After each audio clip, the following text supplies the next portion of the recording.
você do cinema. Um podcast sobre seu filme favorito. Apresentação: Lipe Fonseca. Ora, será que você deu play no podcast certo? Eu vou te dizer que não. Você que veio aqui buscar um podcast sobre o seu filme favorito, talvez você tenha se enganado, porque não necessariamente vai ser sobre o seu, mas vai ser muito mais sobre o meu. Eu fiz esse podcast aqui para dar a oportunidade de você me conhecer e, tal qual todos os meus ex-namorados, começar a me odiar. Bom, tô voltando, tô tentando voltar, tá difícil, teve eleição, teve apocalipse aí umas 3 vezes, pelo menos, que eu parei de contar na segunda vez. Teve apocalipse aí no mundo, teve no Brasil, teve aqui em casa, porque essa semana eu consegui machucar, inflamar, inflacionar, enferrujar a minha lombar, sei lá o quê. E fui para no hospital. Eu vou falar durante uns 40 minutos sobre isso, porque aqui é uma grande podcast terapia.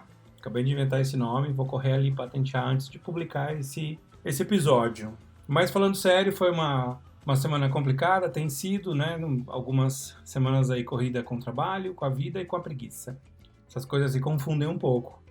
Mas não deixei de ir ao cinema, não deixei de ler os meus livrinhos e não deixei de fazer as minhas coisinhas, inclusive machucar a minha lombar lavando louça. Não sei se eu já contei essa parte. Talvez eu tire na edição.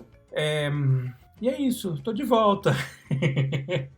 Tô de volta e também nesse meio tempo decidi uma coisa que eu já tinha decidido em vidas passadas, mas que agora chegou a hora, que é fazer uma super festa dos meus 40 anos, que estão bem próximos, e vou celebrar aí com amigos queridos, e não vou dizer amigos e famílias, porque as pessoas da minha família que eu convidei são os que eu considero amigos de verdade, amigos do peito, amigos de fé, amigos e irmãos igual é você. E estaremos todos lá, unidos, fantasiados, celebrando o cinema e os 40 anos deste que vos fala. E vou falar, hein? Esse episódio vai ser um dos mais longos. Aí corta a cena, tem 10 minutos. Sabe por que não tem 10 minutos? Porque eu preparei umas surpresas. A primeira delas vocês já ouviram, literalmente, na abertura desse episódio, que é uma nova vinheta, não é definitiva, mas é sim uma nova vinheta que eu fiz usando o inteligência artificial. Uma plataforma que se chama Suno, S-U-N-O, e que foi recomendação do Beto Andrade, que eu já agradeci aqui em outro episódio. Não lembro exatamente pelo que, acho que a gente estava falando de X-Men 1997. Aliás, X-Men 97. E também é podcaster, tem o podcast aí 448, espero estar falando o nome certo, mas eu deixo o link aqui na descrição do episódio, vale a pena porque o Beto é um dos fundadores desse podcast e ele levanta questões bem interessantes sobre o mundo da arte e do mundo pop em geral, não só pop arte, mas também arte pop. Se você não entendeu, vai ter que ir lá ouvir um dos episódios dele para poder participar dessa conversa e andar comigo no recreio. Bom, já fui criticado aqui por ficar falando de Michel Foucault, Walter Benjamin, então não vou entrar na parte acadêmica da coisa, mesmo porque nem eu entendi, então como é que eu vou falar? O Renato Russo tem uma frase que eu adoro, aliás tem várias, mas uma delas acho que no álbum ao vivo, lá, um dos álbuns ao vivo que o Legião Urbana fez, ele fala assim, vocês querem que eu dê a resposta, mas eu nem entendi a pergunta. Eu adoro essa frase, eu uso na vida. Não só em palavras, mas em atos. Bom, chega de conversa. Tô aqui para tentar voltar. Eu estou devendo um episódio, que é a parte 2 dos filmes de cachorro, filmes bons para cachorro. Farei porque as pessoas me recomendaram filmes muito legais. Alguns eu fui rever e faltam 2 ainda que eu preciso ver para poder falar com propriedade, ou pelo menos fingir que eu falo com propriedade. Farei isso, mas antes eu quero também explicar por que também do meu sumiço, porque eu decidi investir em uma outra carreira, graças aí à plataforma, as ferramentas de inteligência artificial. Obrigado, Beto. Eu comecei a ser um compositor. Eu comecei a compor e eu compus. Eu compus não só pra mim, mas eu compus pra você. Você, meu caro ouvinte, que veio aqui, deu play de forma inocente, quase despretensiosa, e está aqui agora me ouvindo falar e falar e falar, e você não sabia que eu gostaria de estar a cantar. Mas como não tenho uma bela voz, como não tenho afinação, eu uso de artimanhas que ajudaram grandes cantores e cantoras a ganharem milhões. No meu caso, é só risada mesmo. Eu decidi fazer um episódio cantado, não por mim, mas por vozes muito melhores. E eu tive esse insight assistindo que é um dos melhores filmes do ano. E eu vou falar isso pra todo mundo ouvir. Eu te amo e vou gritar pra todo mundo ouvir. A Substância é um dos melhores filmes de 2024. E a hora que você assistir, você vai concordar comigo. E se não concordar, pode parar de ouvir esse podcast. A nossa audiência vai cair de 5 para 4 pessoas. Não tem problema. Eu quero uma audiência qualificada e que nessa democracia tenha o direito de concordar com a minha opinião. É isso. Eu não estou bêbado, eu estou sobre medicação. Estou num tratamento aí de 5 dias. Obrigado aí, Hospital São Camilo.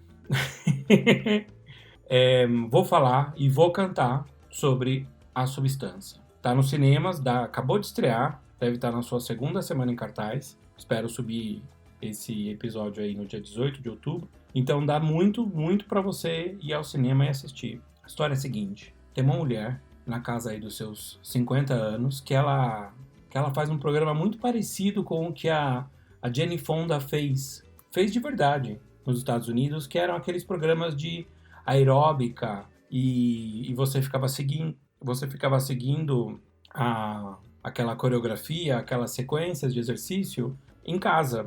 Você e eu não, porque a gente não morava lá, mas você entendeu. Por conta da exigência do mundo neoliberal, capitalista, imagético, cruel, essa mulher, chamada Elizabeth, é demitida e eles iniciam um processo seletivo com anúncio em jornal, impresso e tudo, para encontrar uma nova apresentadora para o programa. Aliás, um novo programa, mas que tenha um pouco essa pegada da dança, do corpo sensual embaixo de um maiô. E ela acaba sofrendo um acidente e ela, por conta da composição corporal dela, tem um corpo muito bonito, estamos falando aqui de uma Demi Moore, ela é cogitada para um experimento ainda em fase de teste, um experimento ainda off the record. E ela aceita participar disso. E como a gente está falando aqui de um filme de terror, desse experimento vai nascer literalmente uma outra pessoa, que é uma pessoa junto com ela, as duas são uma, cada uma é um universo, mas a outra parte, essa parte mais novinha, esse broto, literalmente um broto, porque brotou do corpo dela, vai gostar dessa independência. E aí o filme vai deslanchar para desandar. Eu já falei aqui, a personagem principal é interpretada pela Demi Moore, que a gente conhece de longas datas, né? O Ghost, de 90, Proposta Indecente, de 93. E depois disso, o que é que essa mulher fez? Poucos filmes realmente interessantes. E o barato desse filme é que você vê o quão boa atriz ela é. Esse é um filme que muito provavelmente vai ser esnobado nas indicações do Oscar. Eu ficaria muito feliz dela estar indicada como melhor atriz. Ficaria muito feliz. E que o filme também fosse indicado como roteiro original. Porque é incrível. O filme é incrível. Eu saí do cinema com vontade de assistir de novo. Aliás, se você for ver, me convida. Aqui a gente tá falando de um body horror. Então é um filme que tem muita cena de nudez. Tem muita cena de sangue. Muita cena de cortes. Corpos sendo costurados e pipipi popopó. Vá avisado. Esteja avisado com E. Melhor do que eu falar é eu colocar os meus artistas para cantar. Então, com vocês, uma das minhas primeiras composições, Betty e a Substância.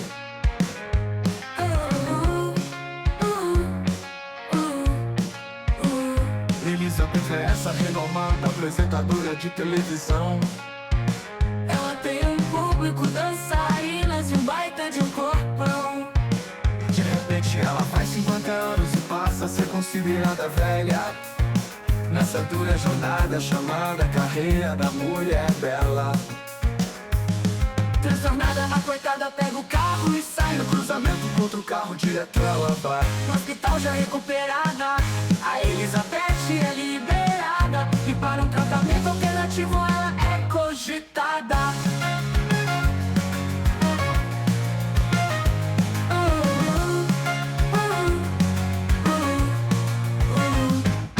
Beth, se é que eu posso te chamar assim, não aceita esse pacote, é perigo que nunca tem fim.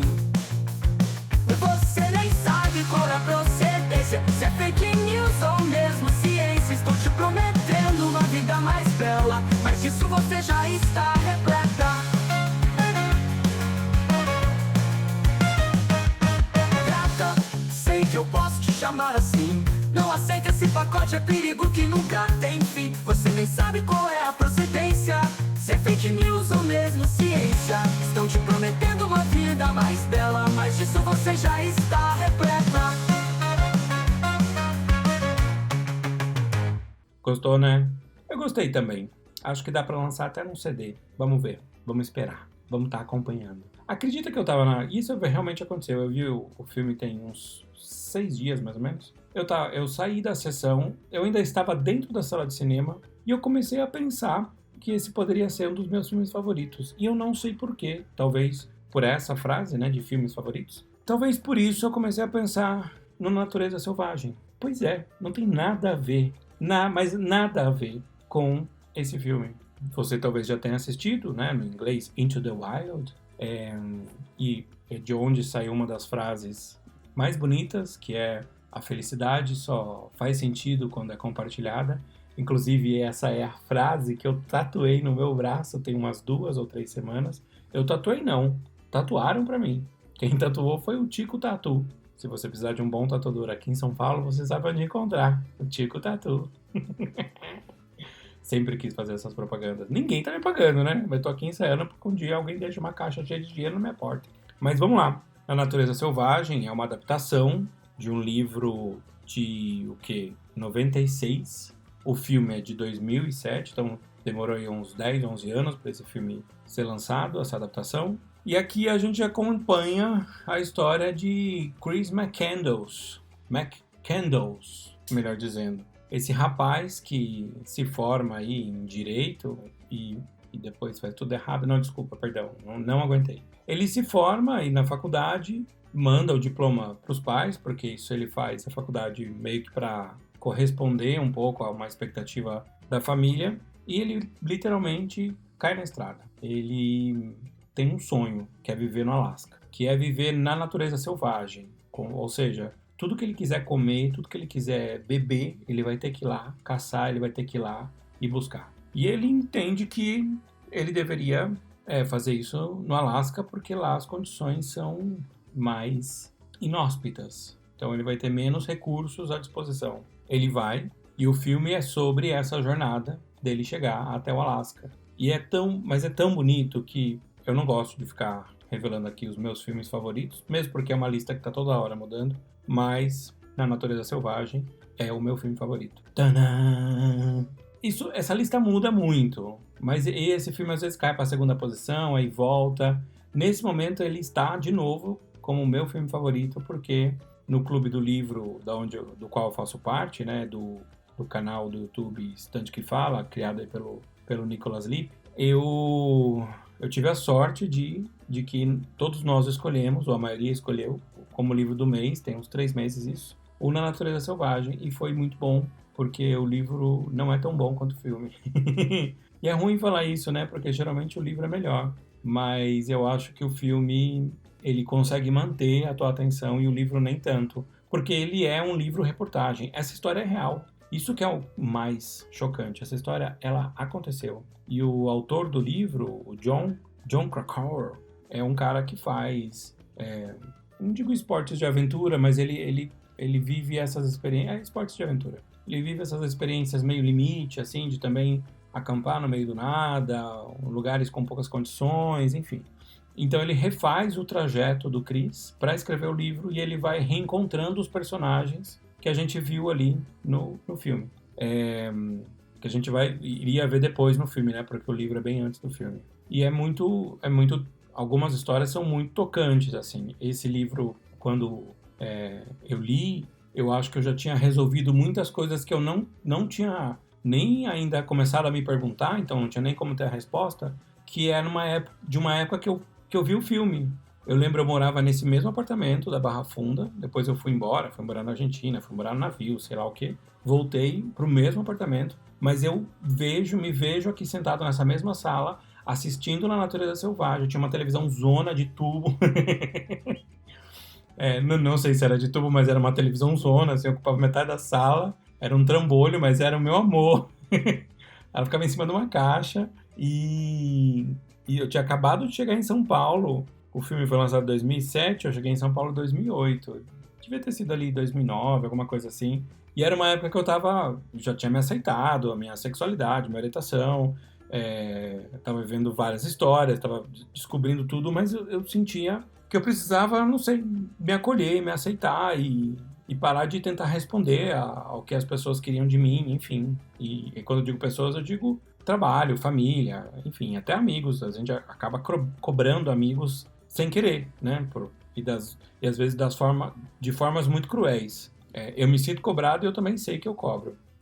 Nessa época eu assisti no Natureza Selvagem, eu moro próximo ao Minhocão, e eu me lembro, nunca mais vou me esquecer desse dia, quando eu terminei o filme, aquele filme, não o final em si, o final também, não queria dar muito spoiler aqui, mas assim, falar bem en passant, é um final muito tocante e que fez muito sentido pra mim, e eu saí correndo o Minhocão. Naquela época ainda eu corria, hoje em dia, quase 40 anos, a gente já não corre mais tanto. Mas eu corria. E eu corria aquele Minhocão e tava chovendo. Eu não estou mentindo, é sério. Parece cena de filme? Sim, parece. Parece aquele, como é que é? O Lado Bom da Vida? Acho que é o nome é esse. Lado com Bradley Cooper e a Jennifer Lawrence. Mas eu chorava porque eu não tava chorando pelo filme. Claro que não. Eu tava chorando por mim. Só que eu não sabia exatamente pelo quê. E para ser muito sincero, nem hoje eu sei exatamente por que eu tava chorando. Mas foi um momento muito bom e esse filme, ele se tornou para mim um marco na minha vida. Ele é dirigido pelo Champagne, não é o primeiro filme aí que o Champagne, que a gente conhece, né? O Sean, que fez Friends. Ele mesmo, que pegou a Phoebe e a irmã gêmea da Phoebe, The Only The One. Dirigido por ele também dirigiu A Promessa, que é um thriller muito, muito legal, que o cara vai procurar um serial killer, mas ele tá prestes a se aposentar, aquele clichêzão americano. E Champagne, pra mim, ele é champanhe, sabe? Ele tem vários defeitos, podemos criticar várias coisas da vida pessoal dele. Alguns são rumores, outros são verdades.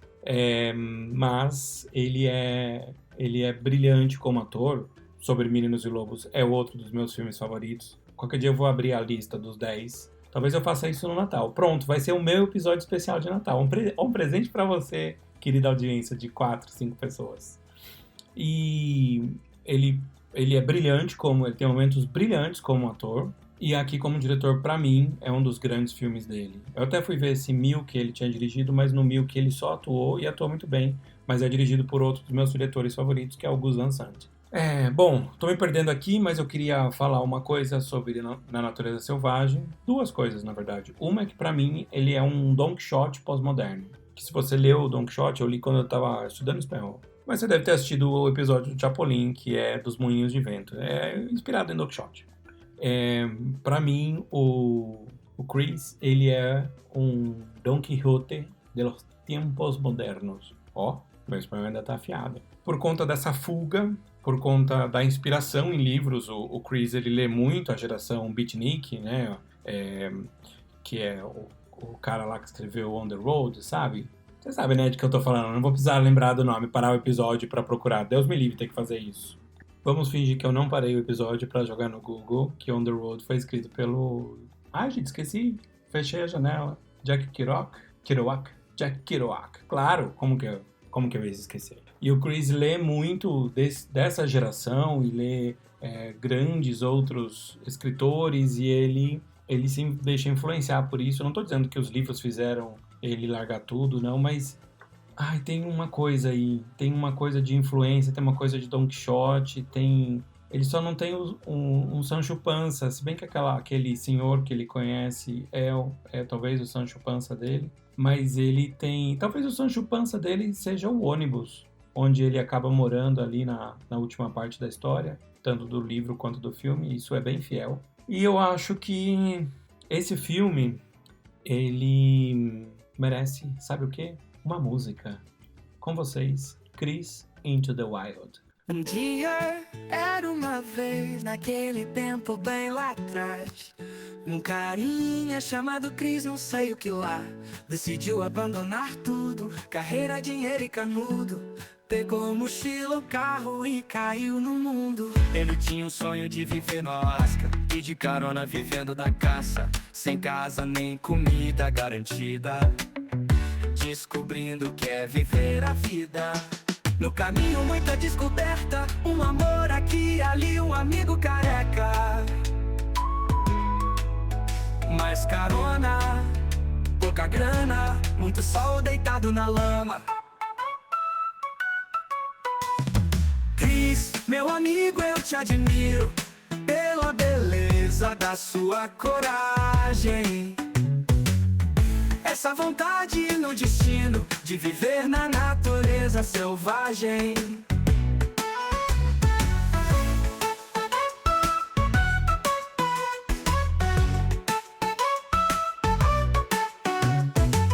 A solidão parece piada, mas às vezes é necessária uma jornada.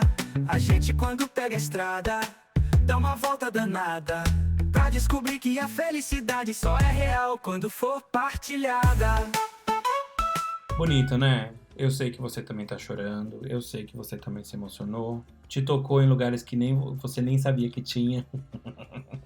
Longe de mim tocar em lugares que você nem sabia que tinha, porque eu nem te conheço. Eu acho que eu conheço 90% da minha... Não conheço 90% da minha audiência. Não conheço. Pra ser bem sincero, eu nem quero conhecer, tá? Porque eu tô bem servido de amigos. Até acho que tem muita gente nesse barco.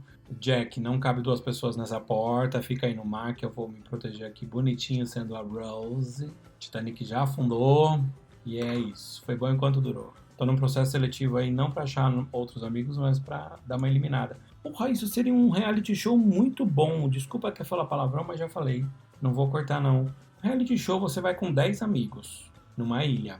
E eles vão ter que responder coisas do tipo: qual é o seu filme favorito? Qual é o episódio número 2 do seu podcast? Você tem alergia a 3 coisas. Quais são elas? Responda em 10 segundos pulando numa perna só. Quantas vezes eu já travei a minha coluna? Quantas hérnias você acha que eu tenho? Vou descobrir na minha próxima ressonância. Seria legal, seria muito legal. E aí a gente vai eliminando. Cada temporada a gente elimina um amigo. Aí fica com 3, 4 que eu acho que tá bom. Eu não sei, acho que tá bom. Tenho pensado um pouco nessas coisas, assim. Quem é que tá realmente com você e quem é que tá sendo só mais um narcisista de merda que finge que gosta de você, sabe? Não sei, não é uma resposta muito fácil, mas existem muitos indícios aí. Baixou o clima, né? Deu uma pesada. São os efeitos do remédio. Se eu passar a lista aqui dos remédios que a doutora Vanessa me passou, você vai ficar com dó. Você vai querer cuidar de mim, mas eu não vou cuidar de mim. Tem um episódio do Sessão de Terapia, que é uma das minhas séries favoritas na vida. É a versão da Globo, do Multishow, né? É Multishow ou GNT? É da Globosat, um dos canais da Globosat. Tá disponível, inclusive, no Globoplay. Isso não é uma publi, isso daqui é uma dica. É uma das primeiras temporadas, se eu não me engano, é a primeira temporada, em que ainda era o Theo terapeuta, perdão. E ele e uma das pacientes vai tomar um remédio na frente dele e ele fala assim: você tá querendo que eu cuide de você? E ela fala: mas é o quê? Ele fala: não, é que você tá tomando remédio, talvez você tenha feito isso para demonstrar que você precisa ser cuidado. E eu tô aqui falando da minha coluna, falando dos meus remédios, para ver se alguém acorda e vem cuidar de mim. Mas eu não preciso de ninguém. Eu não sou a Elizabeth do filme A Substância. Eu sou o Chris McCandles do Na Natureza Selvagem. Aliás, vamos falar a verdade agora. Esse episódio, ele surgiu, além de eu poder mostrar mais um dos meus talentos, que eu não vou ganhar dinheiro com ele, ele surgiu porque eu não sei por que me veio quando eu tava ainda na sala de cinema. Eu tava dentro da sala de cinema, os créditos ainda subindo na tela. E eu comecei a pensar no filme Na Natureza Selvagem. Olha que doido. Eles não têm nada a ver um com o outro, gente. Nada a ver. Eu até fiz aqui, talvez, num exercício de comparação e de buscar uma certa semelhança. Alguns tópicos, alguns 3 ou 4 tópicos rápidos. Um é a questão da pressão da sociedade. A Elizabeth, no filme A Substância, ela é uma mulher linda, a Demi Moore não tem como ficar feia. Não tem como, gente. Desculpa, perdão. Não tem como. Se você acha que a Demi Moore é feia, por favor, pare de ouvir esse episódio. Demi Moore, te quiero mucho. Não sei se hablas espanhol, pero te quiero. Tem a questão da pressão da sociedade, né? Que você tem que ser magro, que você tem que ser jovem, tudo aquilo que não é... Aqui tem um livro para indicar. É um livro bem curtinho, se chama Salvar o Belo. É daquele escritor sul-coreano maravilhoso, que agora eu esqueci o nome dele. Gente, tem um monte de livro dele nessa casa, não tem um aqui por perto para eu lembrar o nome dele, é o Byung-Chul Han, não é assim que se fala o nome dele, tô falando errado, mas você sabe, né, o que escreveu Sociedade do Cansaço? Ele mesmo, ele escreveu vários desses livros que são bem curtinhos, com capítulos também muito curtos, e todos eles são muito bons, porque trazem muita referência. E nesse livro, Salvar o Belo, ele fala que o ideal de beleza hoje é o liso, é o magro e é o branco. Nós estamos num processo intenso e bastante conturbado de rever isso e de pensar mais em corpos livres, de falar mais de diversidade e inclusão. Muita gente tem falado que 2024 foi um certo retrocesso nisso, né? Acho que 2023 e 2024 a gente viu muitos dos movimentos e das mudanças que estavam acontecendo no sentido de sermos um pouco mais plurais e etc. A gente viu um passo atrás. Muitas empresas fecharam seus comitês de diversidade e inclusão. As campanhas que estavam um pouco mais diversas não estão tanto assim. Campanhas que eu digo publicitárias. Enfim, esse aí é um assunto em questão neste momento e que também está refletido aí no mundo dos artistas, no mundo da dança, no mundo da moda. Acho que a moda ela catalisa um pouco essas mudanças e foi até interessante ver o desfile aí da Victoria's Secret, não é só Secret, porque ela tem mais de um segredo, a Victoria. Que foi um pouco mais diverso, né? Acho que fez uma certa lição de casa e vamos ver, pode ser uma coisa de momento, pode ser realmente um novo passo rumo a uma diversidade que é boa para todo mundo. Eu não sei porque existe um movimento reacionário a isso. A diversidade, ela é boa. A gente talvez passe por um momento de adaptação, de transformação, da gente ter que se reencaixar, mas é um valor em si, né? Não sei, eu não consigo entender os reacionários, não consigo entender quem votou no Pablo Marçal, não consigo, gente. Mas são respostas muito complexas para serem dadas de formas muito rápidas, então fica aí muito mais a pergunta do que a resposta. Mas que existe sim uma pressão da sociedade, existe, isso é refletido na moda, isso é refletido no nosso dia a dia, em como a gente se vê na televisão, nas séries. Por isso que eu acho que o streaming também ele pegou muito rápido, porque além da facilidade, né, tem uma grande comodidade aí do streaming, mas eu acho que comparando com a TV tradicional, até mesmo com o cinema, o streaming ele é mais plural, porque ele precisa ser, por uma questão de business mesmo. As plataformas de streaming, Netflix, Max, Prime Video, Globoplay, elas têm que trazer mais coisas de mais países, e aí nós vamos ver mais raças, mais corpos, mais jeitos de se filmar as coisas, né, séries e filmes. E isso não é ruim, isso é bom, isso é muito bom. Queria que fosse uma coisa mais espontânea, mas se precisa passar pelo mercado para ter essa transformação, que seja, né? É um dos preços que a gente está tendo que pagar. Então, essa pressão da sociedade é uma coisa que eu vejo que é diferente entre os dois filmes. É igual no começo, porque existe essa pressão, mas a Elizabeth aceita usar a substância para ficar mais jovem ou alguma coisa nesse sentido. Não vou dar mais spoiler do que eu já dei. E o Chris, ele vai até certo ponto, faz a faculdade, depois ele fala, eu vou fazer exatamente o que eu quero. Essa liberdade de falar não, de falar, eu vou usar a roupa que eu quiser, eu vou ter o corpo que eu quiser, que eu achar que eu tenho que ter, eu vou fazer a tatuagem que eu gosto e tal.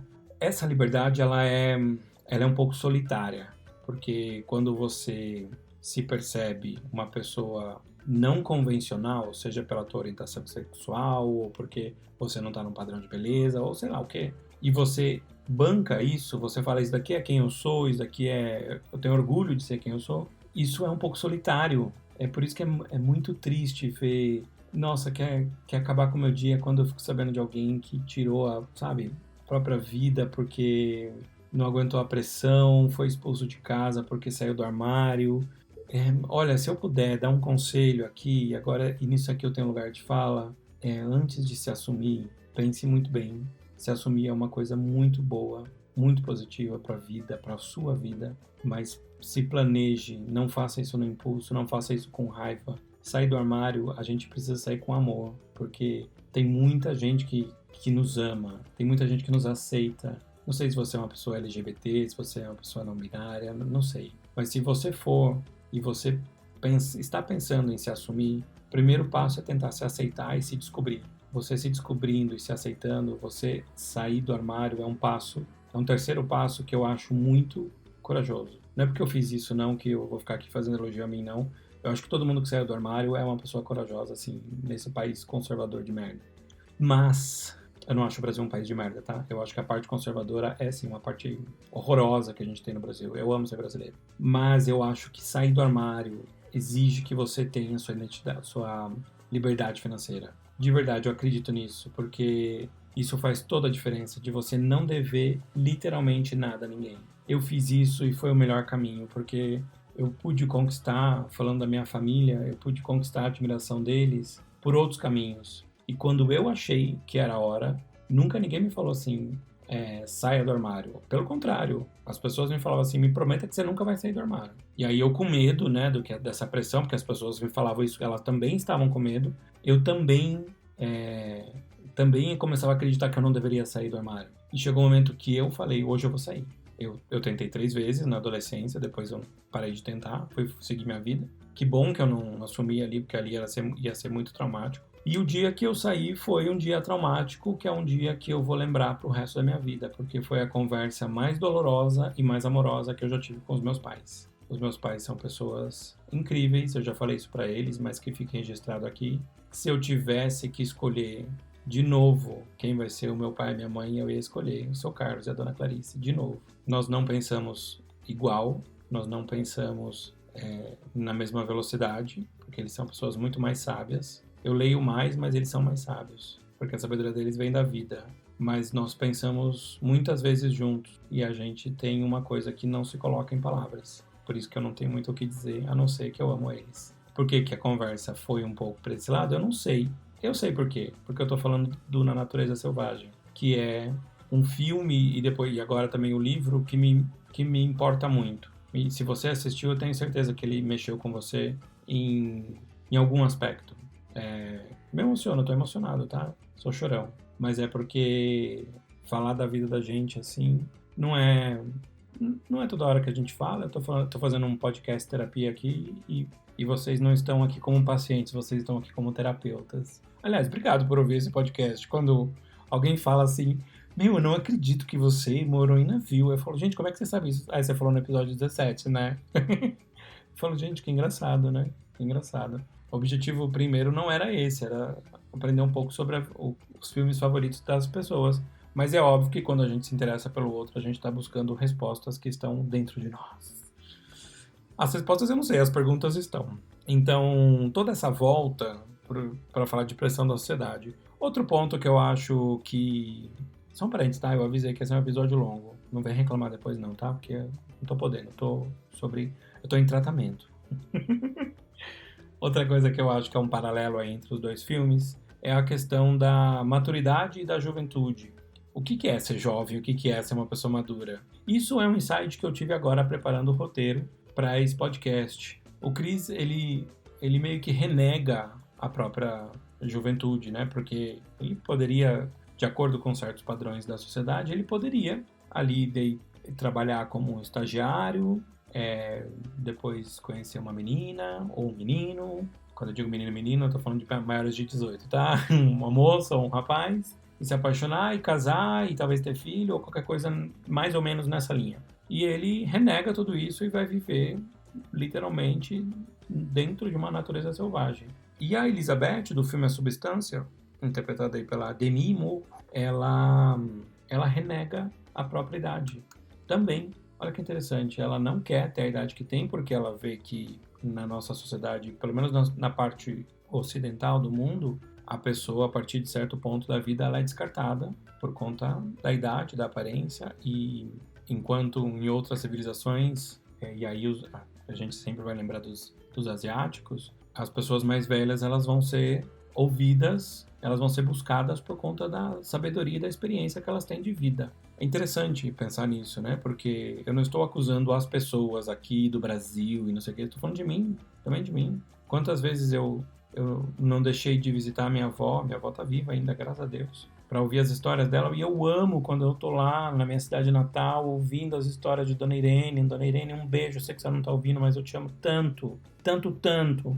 E é isso, eu também tô nessa, eu também tô nesse processo de não valorização do que é mais velho. Eu gosto, por exemplo, de trabalhar numa equipe que tem idades bastante diferentes. Eu acho isso muito válido, porque essa troca é muito positiva para todo mundo sai ganhando. Mas mesmo na minha família eu preciso resgatar. Tem uma coisa de buscar a sua história que faz você ter um pouco de... você fazer as pazes com o seu presente. Eu acho isso tão bom quando acontece. Eu acho que eu não faço tanto porque é doloroso esse processo, né? É doloroso. A minha avó tem histórias que são histórias de filme, assim, você pega filmes de imigração, filmes de pessoas vivendo, de famílias no campo, filmes de pessoas, de famílias com segredos, sabe? Tudo isso tem a minha avó é um acervo, e eu não estou acusando você de não ligar para a sua história, eu estou me acusando aqui, me confessando, na verdade, buscando aí uma certa absolvição. Então, essa discussão de juventude e maturidade, eu acho que tem nos dois filmes, e eles fazem decisões parecidas em momentos diferentes. Eu falei que eles fizeram decisões diferentes, né? Eu acho que eles fizeram a mesma decisão, tomaram a mesma decisão, de renegar a própria idade, ou o que se esperava da própria idade, e tiveram que arcar com as consequências, né? Acabou de passar uma moto aqui, participação especial do motoqueiro. Acho que aí tem uma coincidência entre eles. Não é uma coincidência, é uma diferença. Aqui é uma diferença. E eu já vou encaminhando para o fim, tá? Porque tá bem longo aqui e eu tô com sono. Mas o Chris tem essa coisa de querer se isolar para poder se encontrar. E a Elizabeth, ela tem uma coisa de não querer se isolar, porque ela precisa da audiência, ela precisa estar em evidência na televisão para se sentir amada. Ela associou, foi assim que ela aprendeu a se sentir amada. Isso é tão bom de se pensar sobre eles, porque você pode se perguntar se você está se isolando para poder se encontrar, ou você está desesperado para ter alguém, uma audiência, um companheiro, um carro melhor, uma aparência mais jovem, para se sentir amada. Isso é muito interessante porque, de novo, todos nós estamos nesse zeitgeist, ou seja, nesse espírito do tempo. E isso é tão bom de pensar sobre essas coisas. Eu agradeço muito a Deus por eu ter feito o mestrado, porque, pelo menos no meu mestrado, fiz mestrado em comunicação na Casper, essas reflexões, elas passavam pelas aulas. A maioria dos professores foi maravilhosa. Nossa, Simonetta Persichetti e tantos outros. Eu vou falar da Simonetta aqui porque ela foi minha orientadora, né? Óbvio, né? Óbvio que a gente conviveu mais e não concordamos com muita coisa, mas pensamos juntos. Acho que isso também é uma forma de acolhimento, né? Tanto da minha parte quanto principalmente da dela, né? Que é uma pessoa muito sábia e sabe muito sobre fotografia e me acolheu ali na minha santa ignorância.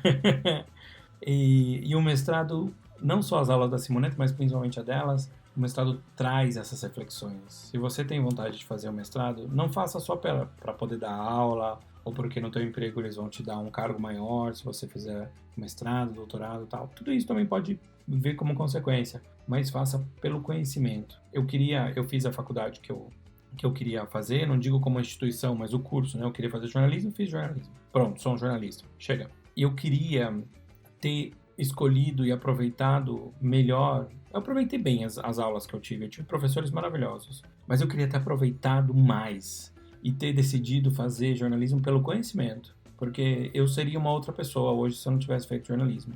Eu seria, de verdade. A visão de mundo que eu tenho, ela foi muito moldada pelos livros que eu li, pelos autores que eu li na faculdade. E não é que isso é ser influenciado, claro que também é, porque todos nós somos influenciáveis, mas é também saber beber de boas fontes. Olha que bonito isso. Olha, eu vou terminar esse episódio aqui meio que sem música, meio que sem nexo, sem lenço, sem documento. Pegou a referência? Se pegou essa referência do Caetano Veloso, pode andar comigo no recreio, de mãozinha dada. Pra terminar aqui, eu vou fazer uma voz bem aveludada agora. Presta atenção, minha voz aveludada. Vou falar a frase do Na Natureza Selvagem pra você ficar pensando aí seu final de semana inteiro. A felicidade só é real quando é compartilhada. Nós nos vemos ou nos ouvimos na próxima... Não, essa parte não tem que ser aveludada porque essa parte é minha, não é do Chris. A gente se ouve aí na próxima semana. No próximo semana, tudo bem? Eu falar tão bem o português. Quem sabe aí no nosso episódio de filmes bons para cachorro, parte 2. Espero que sim. Um beijo, muito obrigado e até lá. Hey!